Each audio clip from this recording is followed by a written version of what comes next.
Та нарт өнөөдөр нэг сонирхолтой сэдвийн талаар ярилцъя гэж бодоод та нар нэг хөгшин үний үнэр гэж сонсч ирсэн үү? Бид нар ярьдаг шүү дээ. Эмээгийн үнэр, өвөөгийн үнэр, аав ээжийн үнэр гэж ярьдаг тий. Энэ болохоор нэгсэндээ хөгшин үний үнэр.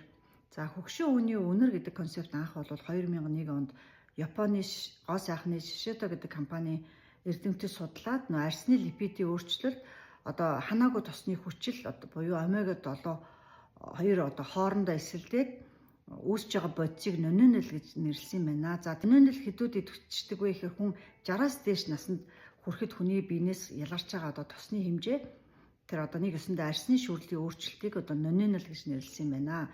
Тэгээд энэ цагаас албан бусаар хөгшин үний үнэр гэж нэрлсэн байна.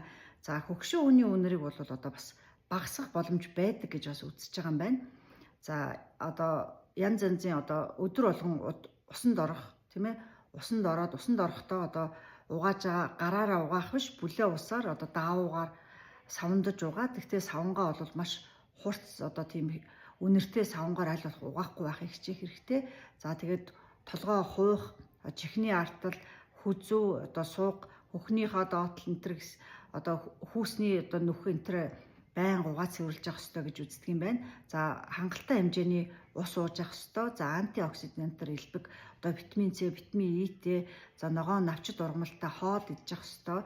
Шарсан хуурсан халуун ногоотой хоолноос татгалзах хэрэгтэй. Маш байнга тогтмол дасгал хөдөлгөөн хийж хөлсөө тэр дороо арчиж уссанд орж мөн түүнээс гадна хүн өмсөж байгаа хувцас өдөр тутам өмсдөг хувцас аль болох хүнд аваа хувцас өмсөх хэрэгтэй. Синтетик нилоны хувцас татгалзах хэрэгтэй.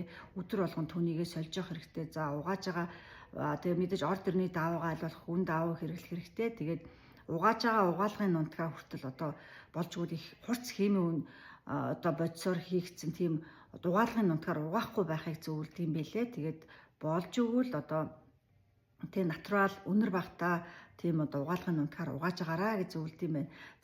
Бас сүүлийн үед бас нэг юм персимон гэдэг нэг юм жимс яадаг шүү дээ, тийм ээ. Жимс Аз дэлгүүрүүдэд маш их байдаг юм а. Тэрний ханд буюу тэрүүгээр хийсэн савн шампунаар угаах юм бол тэр чинь молекулын түвшинд арсын нөлөөлөд үнэр багасах талтай гэж бас эрдэмтч үзэж байгаа юм байна. Гэхдээ 100% бас судалгаа байхгүй учраас та нар минь туршаад үзээрэй.